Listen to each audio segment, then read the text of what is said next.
From Hollywood, it's Out of My Mind. I'm Jay Douglas, and in episode 20, we're joining with hundreds of newspapers this weekend in celebrating comic strips, with another look at the past, present, and future of the comics with filmmaker Fred Schroeder and cartoonist Dave Kellett. It's another Out of My Mind short story for baby boomers like you who are relentlessly curious about everything. If you're not a baby boomer, you can still listen to the program. All you have to do is read back editions of Little Abner and agree with your parents that nothing's changed. It's You, Me, and Sadie Hawkins as episode 20 of Out of My Mind begins with a labor dispute.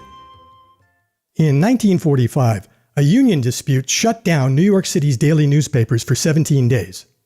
The situation was so dire that then Mayor Fiorello LaGuardia knew what he had to do and wasted no time taking action. He went on the radio and read the Sunday comics to millions of New Yorkers suffering from Dick Tracy withdrawal. The first thing I remember reading are like Sunday comics. That's filmmaker Fred Schroeder. And this is cartoonist Dave Kellett. Comics tend to catch you in the intimate moments of your life. The quiet moment in the morning when you're drinking coffee or eating your breakfast or taking a break from work or, the Sunday morning, couch. These are the quiet, peaceful, joy-filled moments. And so there's a wonderful association that tends to happen with comics. And I think that has a lasting and impactful impression on your brain and on your heart. Dave and Fred understand the hold comics have on us. They're the co-producers and co-directors of Stripped, a documentary about the decline of newspaper comic strips and the subsequent rise of comic strips on the internet.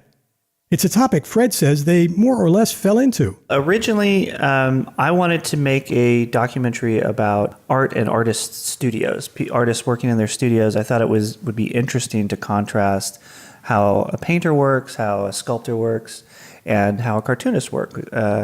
And one of the first people I approached was my friend Dave Kellett, who is a cartoonist I'd known for years.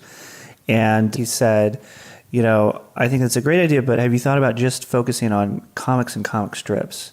At the time, newspapers were really taking a huge hit, and that was the primary way that, comics were transmitted to people was the newspaper. And there was a feeling like, if newspapers go away, where do comics go? And is there a chance for them to live somewhere beyond the newspaper page? The short answer is yes. The internet is a viable medium for bringing comics and their readers together. The long answer is yes, but there are going to be some changes. Dave Kellett. Charles Schulz existed because newspaper syndication worked as a business model. Robert Crumb existed because the Haight-Ashbury comics model of Northern California worked for him. It got him a living in the 60s and 70s. But if you tried to make a web cartoonist now work in the alt-zine indie comics of Robert Crumb's era, they wouldn't do it. Or if you tried to have Charles Schulz working as a web cartoonist, he couldn't do it. So like every generation of art and every medium creates a different kind of artist. And so we're just having a different kind of artist emerge now. This different kind of artist is telling different kinds of stories than the ones we grew up on. According to Dave, that's a good thing, because the stories that still stir nostalgic feelings in us weren't all that creative. In the 50s and 60s and 70s, you started to have this blanding of entertainment because you had to speak to the 80-year-old grandmother and the 10-year-old kid on the comics page. So what you end up getting is the same stranded on a desert island joke in the New Yorker every week. Or the same, it's a kid and he's having trouble with his dog comic strip in the newspaper every week. And now you have these deeply personal stories which speak to hugely different audiences in a much more personal and impactful way than a guy stranded on a desert island comic could ever have done. So, and they're drawn better and they're technically more reproduced. And so all of that together produces a more powerful comics experience. So yeah, I think absolutely there's amazing stuff being produced right now. These personal stories are also coming from cartoonists with different personalities than the ones who drew our favorite comic strips. Newspaper syndicates gave cartoonists such as Charles Schulz an almost monastic environment in which they could concentrate on their art while the syndicates took care of promoting their work. The internet has changed all that. Artists have to speak up for themselves. And for some, that's not what they want to do.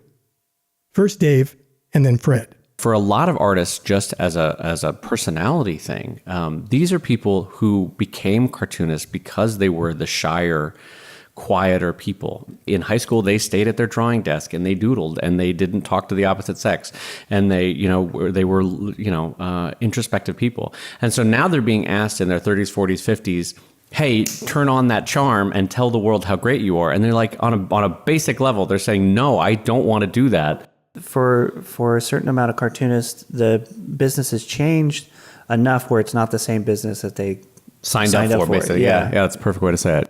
As artists need to become more social, their stories become more social as well. Again, Fred Schroeder. Maybe that's just the nature of 21st century existence, is it's just more social.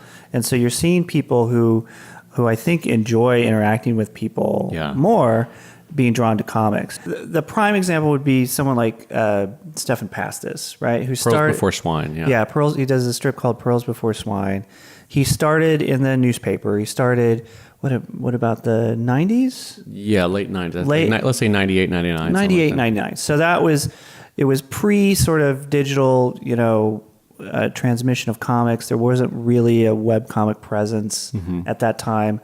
And now he's sort of transitioned where he definitely has a newspaper presence, but he also has, a digital presence at the same time. And I think he's been very adroit at balancing and having his feet in both places. The newspaper syndicates that insulated the cartoonists we grew up with also exerted great influence on the stories they told. With the freedom to tell their own stories, today's cartoonists are creating strips with unique characters, surprising story twists, and cultural references that make it seem as if the cartoonist is talking to you. Comics are eminently personal also because they are one of the last single author-driven mediums that we see in pop culture. When you go to a film, that's the result of 100 to 300 people working on it. When you watch a TV show, that's the result of 70 to 250 people working on it. When you read a comic strip, you are reading Charles Schultz. You are reading Bill Watterson. You are reading Kathy Geiswhite. You're not reading a consortium of people working on it. It's a single authorial voice speaking to you. And that's a very personal and intimate connection. Before you shove comic strips into that nostalgia drawer next to the Lionel trains and the pop beads, remember you can still find the newspaper comics you like and discover new ones by knowing where to look on the web. Dave and Fred have tips for sites to help you out. I've put them in the show notes, along with links to where you can watch Stripped, the comics documentary, and hear the world's best cartoonists talk about the art form they love and what happens to it as newspapers die. You can read the show notes by going to outofmymindpodcast.com, clicking on episode 20, and following the link to show notes. If you're listening on YouTube, click on the Read the Show Notes banner that will appear in a moment. And that draws to a close episode 20 of Out of My Mind. With the holiday shopping season about to start, unless you've been to Costco where it began in July, episode 21 revisits book suggestions and reading tips from the great booksellers at the Elliott Bay Book Company. It's another Out of My Mind short story, and we'll have one for you every week from now until the end of 2015. You can listen to it next Saturday at 8 a.m. Eastern. We'll talk then. I'm Jay Douglas. Out of My Mind is produced by Penny Summers and is a production of the Theater of Your Mind Incorporated, Hollywood, California.